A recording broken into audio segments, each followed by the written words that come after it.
Everyone once again welcome back to Wafted channel. तो आज के दिन बड़ी अपडेट फिर से आई है मिरर ट्रेडिंग की।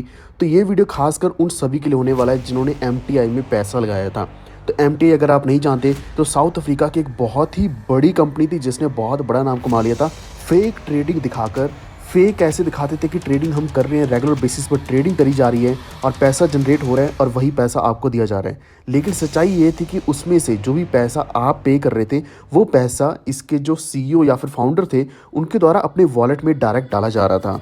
तो मिलियंस ऑफ डॉलर्स का पैसा इन्होंने लूटा था लोगों से, इवन मिलियन तो क्या बिलियन का, क्योंकि यहाँ पे जो क्लेम देने वाला है वो भी बिलियंस में रहने वाला है। तो ये मैं आपको बताने वाला हूँ इसी वीडियो में कि ऐसा क्या एक्शन लिया गया और क्या चांसेस है कि आपको आपका पैसा वापस मिल जाएगा। तो वीडियो इंपॉर्टेंट होगा, पूरा देखते रहना। अगर आप चैनल पर पहली बार आए तो वॉफ्टेड को सब्सक्राइब करके बेल आइकन दबा लीजिए ताकि आप तक आने वाली वीडियोस के नोटिफिकेशंस भी सबसे पहले पहुंचे। इसी के साथ हम अपडेट्स डाल रहे हैं हमारे टेलीग्राम के ऊपर, वॉफ्टेड ऑफिशियल, आप सर्च करके ज्वाइन कर सकते हैं। और हमारा बाइनेंस के ऊपर भी हम अपडेट्स साथ के साथ डालते रहते हैं। तो सारे इंपॉर्टेंट लिंक्स आपको डिस्क्रिप्शन में ही मिल जाएंगे। तो आइए सबसे पहले हम इसी के बारे में बात कर लेते हैं जो है MTI यानी कि मिरर ट्रेडिंग इंटरनेशनल के नाम से जो कंपनी थी। ये साउथ अफ्रीका की कंपनी थी जो जिनका मानना ये था कि वो ट्रेडिंग करके पैसा कमा के हमें देने वाले हैं। ये कंपनी ने ऑल ओवर द वर्ल्ड, पूरे वर्ल्ड में लगभग सारी कंट्री से बहुत बड़ा नाम कमाया था, बहुत बड़ा पैसा डिपॉजिट करवा लिया था। लेकिन उसके बाद ये सच्चाई सामने आ गई जब CFTC ने चार्ज किया साउथ अफ्रीका के कॉर्नलियस को एक फ्रॉड के साथ जून 2022 में, यानी कि अभी कोई बहुत पुराना मैटर नहीं है, लगभग एक साल ही होने वाला है अभी, जो इसके कंट्रोलिंग पर्सन थे जिन्होंने MTI में लगभग 29,421 BTC का डिपॉजिट लिया था। तो जब इन्होंने लिया था उस टाइम भी इसकी वैल्यू लगभग 1.7 बिलियन डॉलर के आसपास थी। तो ये जो पैसा लिया गया था, ये पैसा 23,000 अमेरिकन लोगों से लिया गया था और वो भी बिना किसी लाइसेंस के, यानी कि इन्होंने अपनी कम्युनिटी के लिए कोई लाइसेंस नहीं लिया था। ये जो स्कीम इन्होंने रन करी थी इसका कोई भी लाइसेंस नहीं था, यानी कि फिर भी इन्होंने पैसा अमेरिका से निकाल कर अपने पास ले लिया था BTC के रूप में।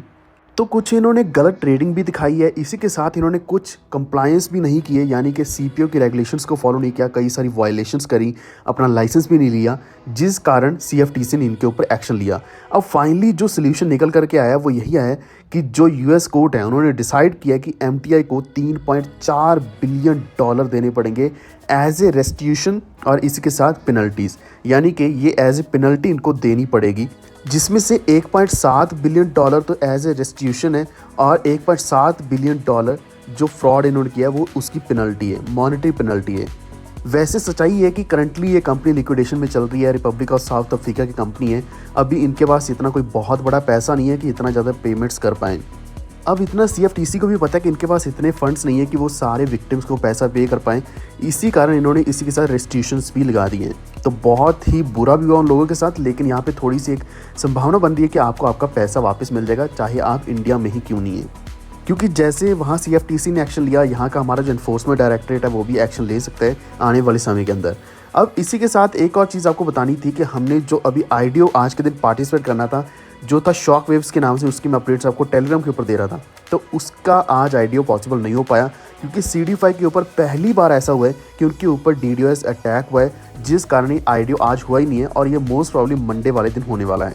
तो फॉर श्योर आप मिस नहीं करोगे, आपको मंडे वाले दिन ये IDO मिल जाएगा CD5 के ऊपर। तो उसे पार्टिसिपेट ज़रूर करना, अगर आपके पास S फंड्स हैं, नहीं है तो आप S फंड्स को बाय कर सकते हैं। अब इसमें पार्टिसिपेट करना ज़रूरी क्यों है वो भी आपको बता देता हूँ, क्योंकि इससे पहले जो बहुत ही बड़ा प्रोजेक्ट आया था ChainGPT के नाम से, वो बहुत ज़्यादा सक्सेसफुल रहा, बहुत ही अच्छी उसकी वैल्यू गई, मिनिमम से मिनिमम 10x तक सभी लोगों ने अर्न किया उस प्रोजेक्ट में। और वैसे ही सेम सबसे बड़े प्रोजेक्ट्स में से एक ये शॉकवेव्स के नाम से है, जो कि AI बेस्ड गेमिंग है और ये भी CD5 के ऊपर ही आया। और जनरली जब भी CD5 के ऊपर कोई प्रोजेक्ट आता है तो वो बहुत ही सक्सेसफुल रहते हैं, क्योंकि इसके पार्टनर्स भी बड़े बड़े रहते हैं। जनरली जब भी CD5 के ऊपर प्रोजेक्ट आता है तो उसको आने से पहले चेक किया जाता है कि क्या वो उस लायक है या नहीं। तो इस प्रोजेक्ट का जो कॉइन रहने वाला है ये न्यूरोस के नाम से है। ये इसका आइडियल लॉन्च उसी के ऊपर होगा, यानी कि CD5 के ऊपर ही होगा। यहाँ आप देख सकते हैं 00 डेज दिखा रहा था, लेकिन ये थोड़ा अनसक्सेसफुल हो गया आज के दिन क्योंकि CD5 के ऊपर प्रॉब्लम आ गई थी। लेकिन इसका सबसे बड़ा फायदा आपको ये होने वाला है कि आप अगर इससे पहले मिस कर देते हैं, अभी आप मिस नहीं करोगे, आप मंडे वाले दिन इसमें पार्टिसिपेट कर सकते हैं एंड फॉर श्योर बहुत ही बड़े प्रॉफिट्स देने वाला है। क्योंकि शॉकवेव्स कोई ऐसा वैसा प्रोजेक्ट नहीं है, ये ground breaking online blockchain game है जो कि डिज़ाइन करी गई है अनपैरेलल्ड गेम एक्सपीरियंस के द्वारा। तो इसमें AI ड्रिवन NFTs रहने वाले हैं, एल्गोरिथमिक जनरेटेड सिटीज़ हैं, इसी के साथ म्यूज़िक इन्फ्यूज्ड गेम प्ले है। यानी कि ऐसा कोई छोटा मोटा गेम नहीं है कि बस ऐसे नाम का गेम बना दिया, लेकिन ये एक बहुत बड़े लेवल का गेम है। सो मेक श्योर कि आप CDFI के ऊपर पार्टिसिपेट ज़रूर करें।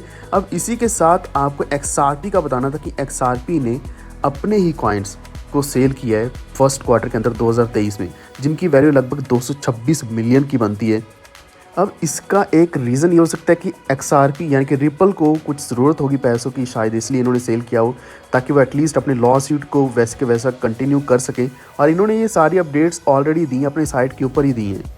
लेकिन दूसरा ये भी इम्पैक्ट पड़ सकता है कि अभी XRP की वैल्यू नीचे गिर सकती है थोड़े शॉर्ट टर्म में, क्योंकि जब भी ऐसा कोई प्रोजेक्ट अपने ही कॉइन्स को सेलिंग करता है तो उससे वैल्यू नीचे जाती है। लेकिन उसकी जगह अगर बाइनेंस का जैसे BNB है वो बर्न कर देते हैं, तो उससे क्या है कि प्रोजेक्ट में हमें और भी ज़्यादा कॉन्फिडेंस मिलता है कि इस प्रोजेक्ट के पास काफ़ी पैसा है और ये अभी बर्न भी इतना ज़्यादा कर रहे हैं, तो फॉर श्योर आने वाले समय में इनके कॉइन की भी वैल्यू ऊपर जाने वाली है। तो XRP के ऊपर थोड़ा ध्यान देना, क्योंकि अगर वैल्यू नीचे जाती है तो फॉर श्योर हमें एक बाय करने का मौका भी मिल सकता है। तो आज की हमारी इस वीडियो में इतना ही। यही 2-3 अपडेट्स थी, एक तो MTI के बारे में, एक XRP के बारे में, और तीसरी अपडेट शॉकवेव्स के बारे में, जो आप अभी भी पार्टिसिपेट कर सकते हैं, आप एलिजिबल हैं।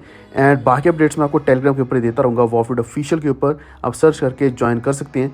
उम्मीद है आपको वीडियो अच्छा लगा होगा। Please like and share this video, और इसी के साथ हमारे चैनल वॉफिट को सब्सक्राइब करके बेल आइकन दबा लीजिए, ताकि आप तक आने वाली वीडियोज़ के नोटिफिकेशन भी सबसे पहले पहुँचें।